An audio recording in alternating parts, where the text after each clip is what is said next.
You know his name, Richard the Lionheart, the golden-haired king, the warrior who fought Saladin for Jerusalem, the hero of 1,000 legends. For 800 years, his name has meant one thing: courage. Poets sang of his valor. Children grew up hearing tales of his noble crusade. He's been immortalized as the perfect Christian knight, brave, honorable, unbreakable. But on August 20th, 1191, under a scorching Middle Eastern sun, this legendary king stood on a hill outside the city of Acre and gave an order that would echo through history as one of the most horrifying war crimes ever committed. What happened next was so brutal, so calculated, so utterly devoid of mercy, that even his mortal enemy, Saladin, a man who had witnessed decades of medieval warfare, was moved to tears of rage and disbelief. Nearly 3,000 unarmed prisoners, men, women, and children, who had surrendered under a promise of safety, all bound with ropes, all marched to their deaths in full view of their own army. And for hours the Crusader swords rose and fell, until the ground ran red and the screams finally stopped. This is the story the history books don't want to teach. This is the day the hero became the monster. This is the massacre at Acre. Before we understand the massacre, we need to understand the man, because Richard the Lionheart wasn't born a hero. He was forged into something far more dangerous. Richard was born in 1157, the third son of King Henry II of England and Helena of Aquitaine, arguably the most powerful woman in Europe. From birth, Richard wasn't destined for the English throne. That honor belonged to his older brother. But Richard's mother had other plans. She recognized something in him that his father never did: a capacity for absolute ruthlessness disguised as martial brilliance. Helena gave Richard control of Aquitaine when he was just a teenager, and he immediately showed what he was capable of. When local barons rebelled against his rule, Richard didn't just defeat them. He crushed them so thoroughly, so viciously, that the violence became legendary. He would storm castles, execute prisoners, and burn whole villages to send a message.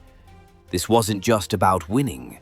This was about making people fear him so much they would never dare to rebel again.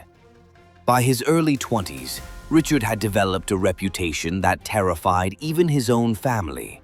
He was physically imposing, over 6 feet tall in an era when most men barely reached 5.5 feet.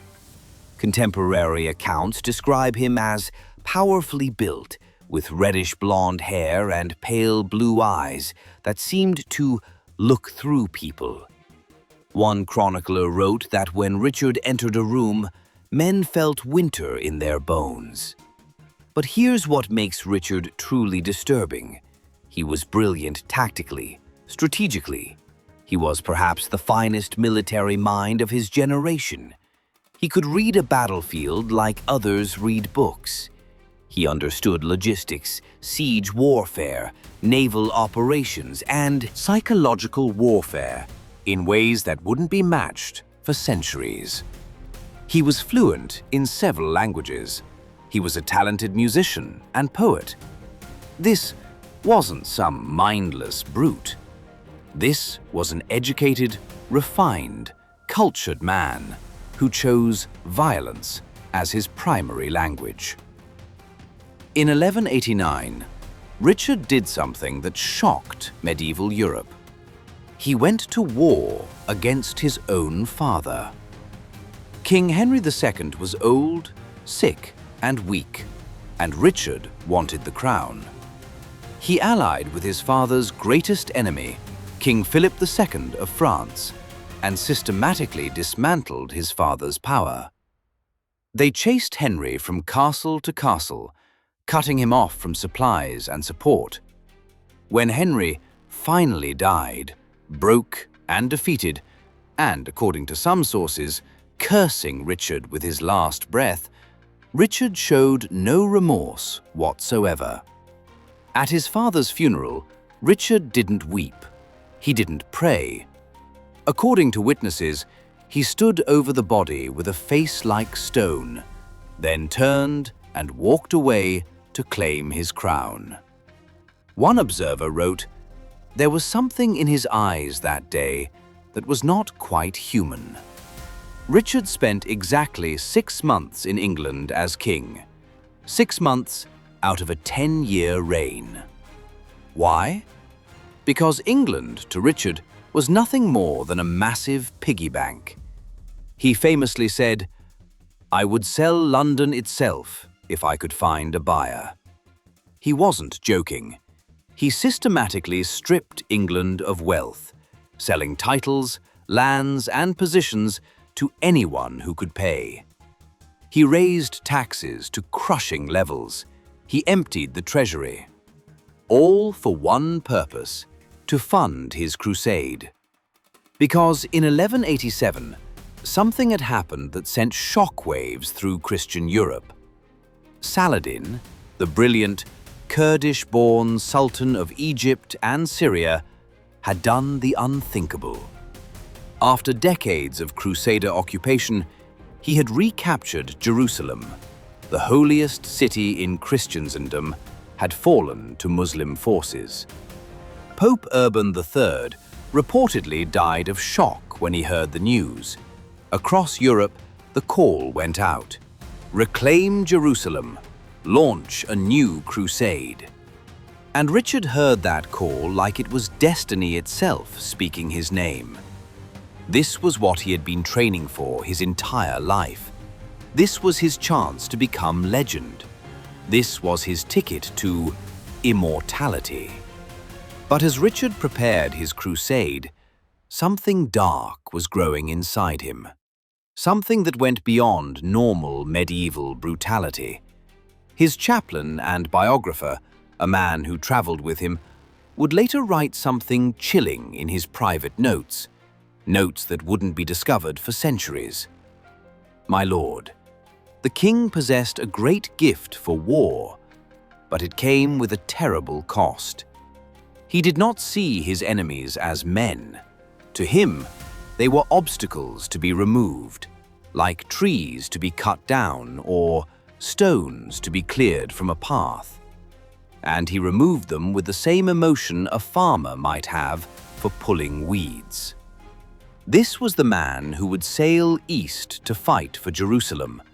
Not a noble knight, not a hero from a song, but a brilliant, calculating, ruthless warrior who viewed human life as a commodity to be spent in pursuit of glory. And he was about to meet the one opponent who was his equal in every way. To understand what made the massacre so shocking, you need to understand who witnessed it. Because standing in his camp, across from that hill, watching Richard's atrocity unfold, was a man who represented everything Richard pretended to be, but wasn't. Sultan Saladin Yusuf Naub, the man we know as Saladin. Saladin's reputation, in both Muslim and Christian sources, is almost unprecedented. This was a man who fought the Crusaders for decades, who recaptured Jerusalem after 90 years of Christian occupation, and yet was so renowned for his honor and mercy that even his enemies wrote poems about his nobility. Christian chroniclers described him as a prince among pagans and worthy of Christian baptism. When Saladin retook Jerusalem in 1187, he could have massacred every Christian in the city. The Crusaders had slaughtered thousands of Muslims and Jews when they first captured Jerusalem in 1099. But Saladin didn't. He offered terms. Those who could pay a ransom could leave safely. When he saw elderly Christian women weeping because they couldn't afford the ransom, he freed them. When Christian wives begged for their imprisoned husbands, he released them. When orphans cried at the gates, he gave them money from his own treasury. Richard saw war as a tool for personal glory. Saladin saw it as a necessary evil to reclaim Muslim lands. Richard was willing to use any method to win. Saladin was constantly trying to maintain his honor, even in victory. They were military equals, but moral opposites. And now they were about to collide at the Siege of Acre. The Siege of Acre is often called the most brutal siege of the Middle Ages. It began in August 1189, when Crusader forces laid siege to this vital port city. But Saladin immediately surrounded the Crusader army with his own forces. So the Crusaders were besieging Acre while simultaneously being besieged themselves. It became a hellish stalemate where everyone was trapped and dying slowly. The conditions defy imagination. Disease swept through like wildfire. Bodies piled up faster than they could be buried. The smell of death hung over everything. Food ran out. Then clean water ran out. Men began dying of scurvy, their teeth falling out, their wounds refusing to heal, their bodies literally rotting while they still lived. The Muslim garrison inside Acre was slowly starving, eating their horses, then leather and rats. For 2 years this went on. Conservative estimates suggest 100,000 people died at Acre. That's more than the population of most medieval cities dead at one siege. And then, in June 1191, everything changed. Ships appeared on the horizon, massive wargings flying the royal banner of England. Richard the Lionheart had finally arrived. Richard hit Acre like a hurricane. He brought fresh troops, massive siege engines, and gold. Within days, he had reorganized the siege. His new trebuchets and catapults began a systematic bombardment. Day and night the stones flew. The walls began to crumble. Despite getting sick with fever, Richard commanded from his sickbed, even having himself carried to the walls on a stretcher to personally shoot at defenders with his crossbow. By early July, the garrison inside Acre knew it was over. They negotiated a surrender. On July 12, 1191, after 23 months of hell, the siege was finally over. But the terms of that surrender would set the stage for one of history's greatest atrocities. The deal was this. Saladin would pay a massive ransom, around 200,000 gold in rekas. He would release 1,500 to 2,000 Christian prisoners, and he would return the true cross, the relic supposedly from Christ's crucifixion. In exchange, Richard would spare the lives of the garrison between 2,700 and 3,000 men, women, and children. They would become hostages. The deadline was set, August 20th, 6 weeks. From the beginning, the deal was poisoned by mutual distrust. Saladin began gathering the ransom money, but collecting that much gold took time. He started rounding up Christian prisoners, but gathering them all required weeks. He sent emissaries showing proof of progress, but Richard kept finding reasons to reject partial payments. The true cross first. Richard demanded the golden prisoners first. Saladin encountered back and forth it went, each side demanding the other act first. The hostages were kept in terrible conditions, packed into buildings, given minimal food and water. Richard grew increasingly agitated. He needed to move his army south toward Jerusalem. Every day spent at Acre was a day wasted. His soldiers were growing restless. But August 20th came. The full terms had not been met. The deadline passed and Richard made a decision. August 20th, 1191, dawned hot and clear. Richard held a council with his commanders. Some allegedly argued for patience, others counseled compromise. But Richard had made up his mind.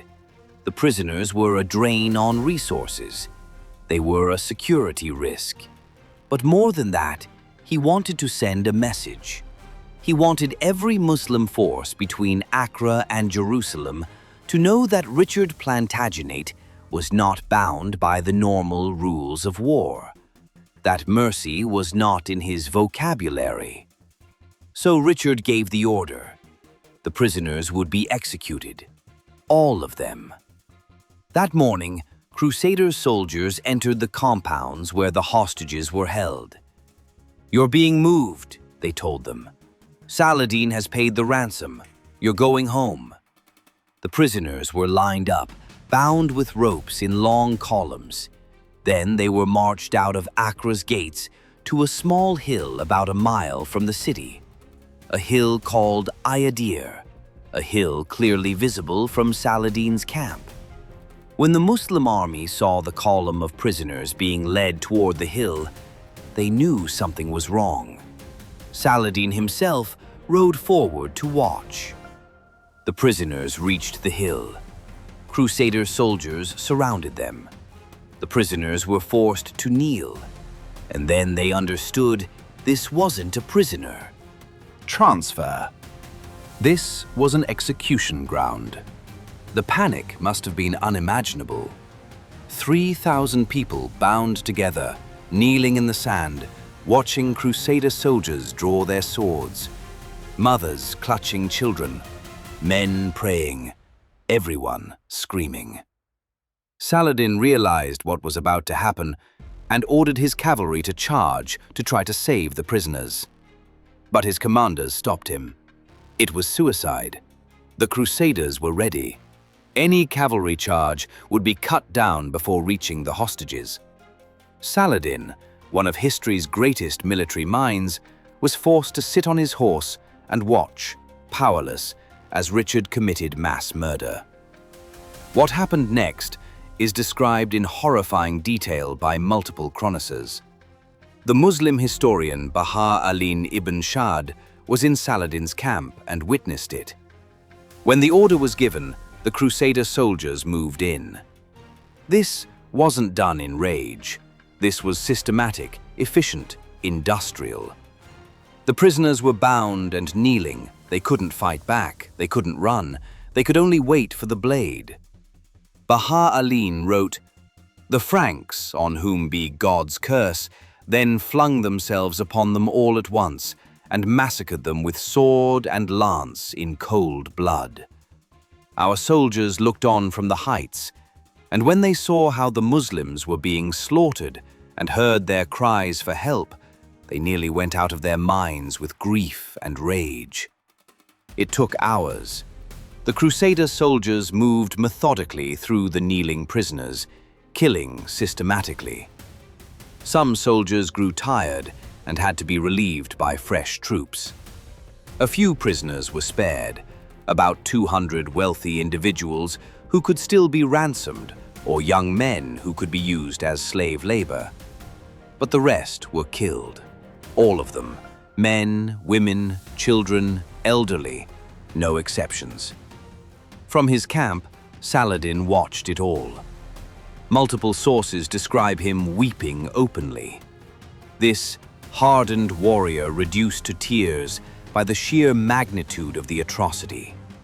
His men were crying, screaming, some trying to charge forward, only to be held back. The sounds coming from that hill were inhuman. The screaming was deafening, and it went on for hours. Richard himself watched the massacre. He didn't participate directly, but he was present, sitting on his horse, observing as his orders were carried out. Some chroniclers report he showed no emotion whatsoever. Others claim he appeared satisfied, as if watching the successful completion of a necessary task. By sunset, it was over. Nearly 3,000 bodies lay on that hill.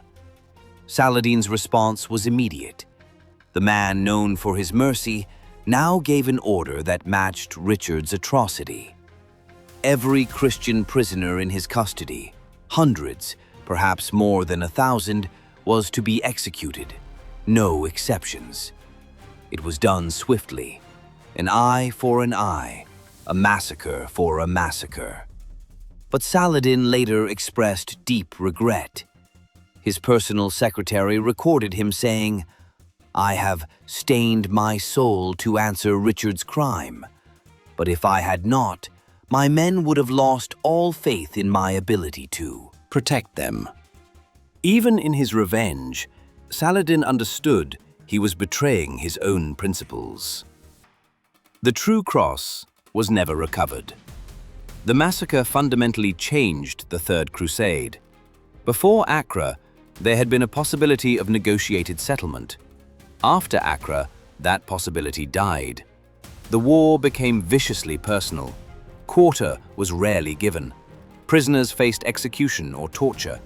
The cycle of violence that Richard initiated would continue for decades. Richard's crusade continued. His army marched south and fought the Battle of Ars, winning decisively against Saladin. After that, Crusader forces took the fortress of Jaffa. When the garrison surrendered, Richard initially accepted. Then, days later, he claimed they had violated the terms. His response? He executed the entire garrison. Hundreds more dead at his command.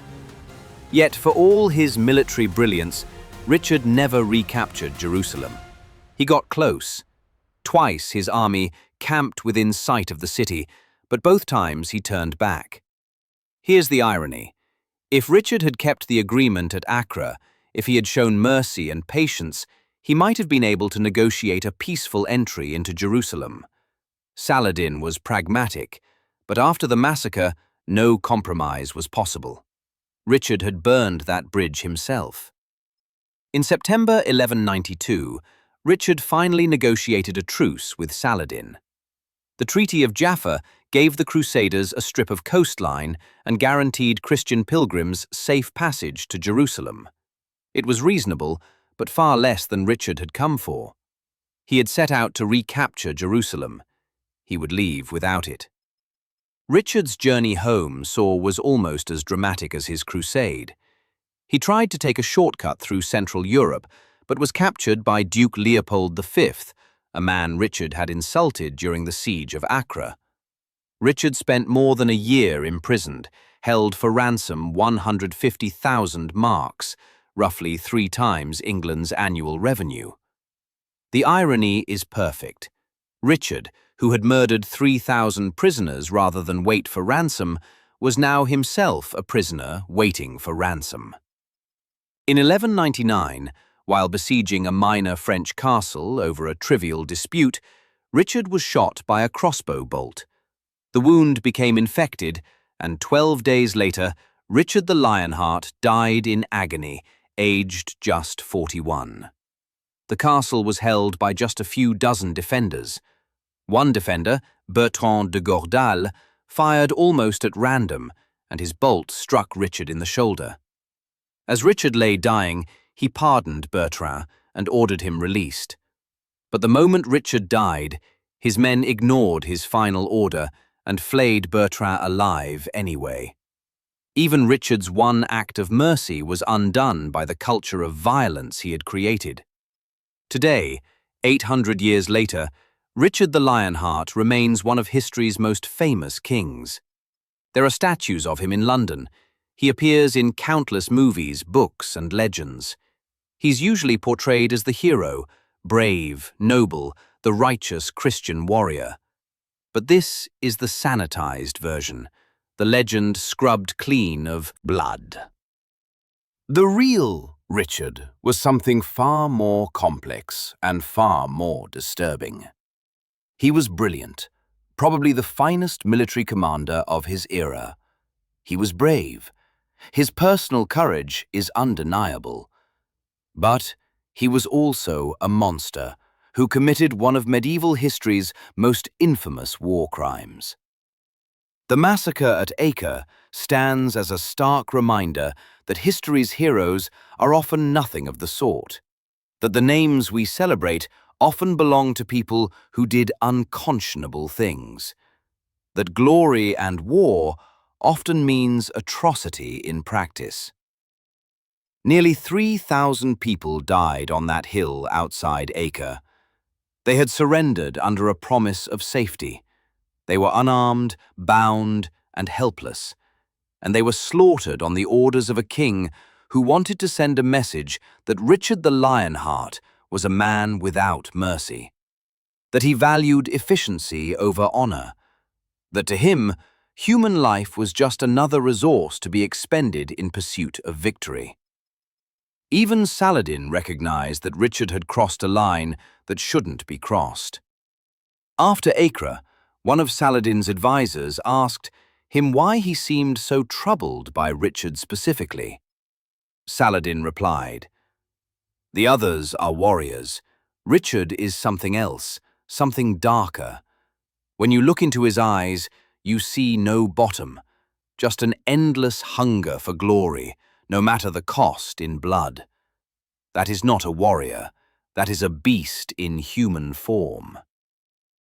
History remembers Richard as the Lionheart, but perhaps that name is more accurate than the poets intended, because on August 20th, 1191, Richard didn't act like a man. He acted exactly like a lion, a predator who killed efficiently and without mercy, who saw his prey not as living beings, but as meat. The name Lionheart speaks of courage and strength, but it also speaks of a creature that kills without conscience, without remorse, without humanity. And that might be the most honest thing anyone ever said about Richard Plantagenet, King of England, the man who ordered 3,000 prisoners massacred and never lost a single night's sleep over it. The massacre at Acre changed the Third Crusade and left a stain on history that can never be washed away. Was Richard a brilliant military commander, making a hard decision in impossible circumstances? Or was he simply a war criminal who used tactical necessity as an excuse for mass murder? What do you think? Let us know in the comments below. And if you want to see more dark chapters from history that textbooks don't want to talk about, subscribe